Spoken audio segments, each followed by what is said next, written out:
अच्छा और बुरा व्यक्ति की प्रवृत्ति है, लेकिन सवाल यह है कि क्यों और कैसे कोई व्यक्ति अच्छा या फिर बुरा बन जाता है। वहीं इससे भी जरूरी चीज यह है कि अच्छा इंसान कैसे बने। आज संसार में चारों ओर बुराई ही बुराई है। गंदे फसाद, लड़ाई झगड़े, हत्या और आपराधिक कामों से जुड़ी खबरों की कोई कमी नहीं है। इसका कारण है इंसान का बुरा बनना। जब इंसान की प्रवृत्ति बुरी हो जाती है तो संसार भी बुराइयों से भर जाता है। गौतम बुद्ध की इस कहानी से जानेंगे क्यों कोई व्यक्ति बुरा बन जाता है और बुरे काम करने लगता है। साथ ही इस कहानी में जानेंगे कैसे बने अच्छा इंसान।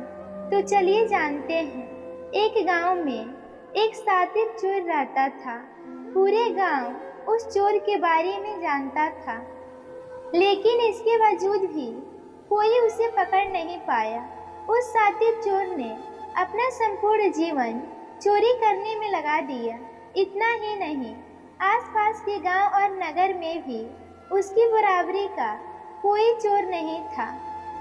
चोर का एक बेटा था जिसे वह अपनी तरह ही शातिर चोर बनाना चाहता था।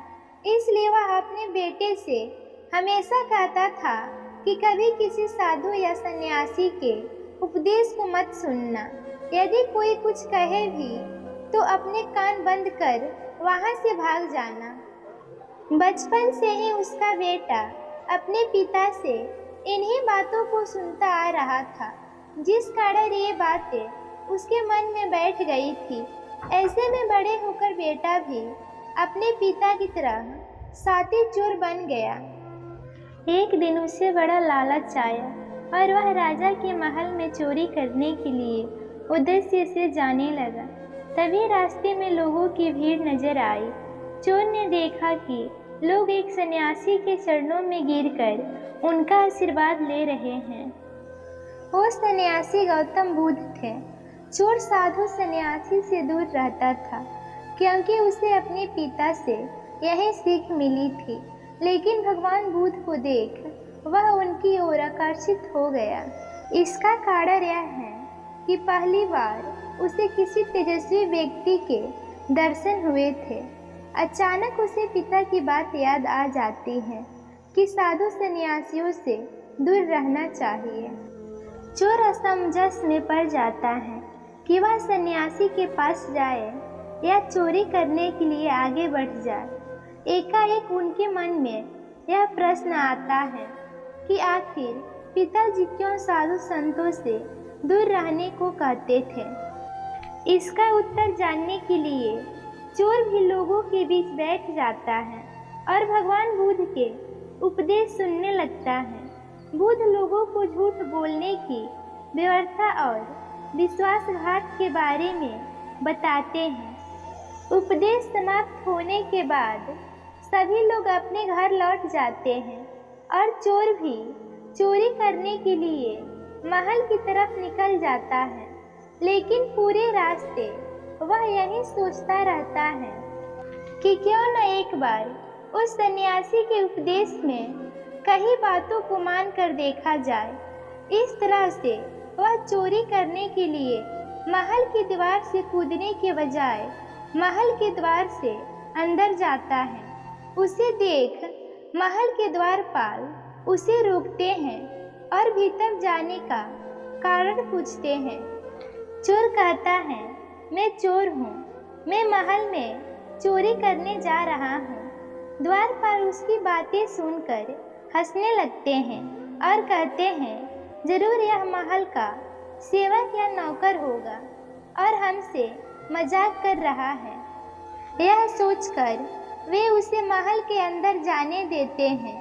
महल जाने के बाद चोर खजाना रखे तिजोरी के पास पहुंच जाता है और तिजोरी को तोड़कर धन और आभूषण को पोटली में भरकर भागने लगता है। तभी उसकी नज़र महल के रसोई पर पड़ती है। रात होने के कारण सभी सो रहे होते हैं और रसोई में कोई नहीं रहता है। चोर को जोर की भूख लगी थी, इसलिए वह रसोई में जाकर भरपेट खाना खा लेता है। इसके बाद चोर वहां से जाने लगता है। तभी उसे बुद्ध के उपदेश में सुनी दूसरी बात याद आती है कि जिसका नमक खाया है उसके साथ कभी भी विश्वासघात नहीं करना चाहिए। चोर सोचता है, मैंने इस महल का नमक खाया है, ऐसे में इनका धन चोरी कर मैं इसके साथ विश्वासघात करूंगा।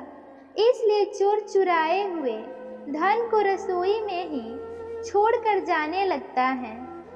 महल के एक व्यक्ति की नज़र चोर पर पड़ जाती है और वह शोर मचा देता है, जिससे महल के लोग चोर को पकड़ लेते हैं और राजा के पास ले जाते हैं। राजा चोर से पूछता है कि जब तुमने चोरी कर ली थी तो फिर इसे छोड़कर क्यों जा रहे थे? चोर कहता है, एक सन्यासी के उपदेश के कारण। चोर की बात से राजा प्रभावित होते हैं और उससे कहते हैं, अगर तुमने ऐसे उपदेश बचपन से ही सुने होते तो तुम कभी चोर बनते ही नहीं। इतना कहकर राजा ने उसे कोई सजा नहीं दिया और उसे छोड़ दिया। लेकिन राजा ने उससे कहा कि एक बात याद रखना, सही संगत और सही उपदेश से ही व्यक्ति अच्छा इंसान बनता है। बचपन से ही गलत संगत और गलत उपदेश मिलने के कारण वह बुरा व्यक्ति बन जाता है। संगत और उपदेश व्यक्ति का जीवन बदल देते हैं।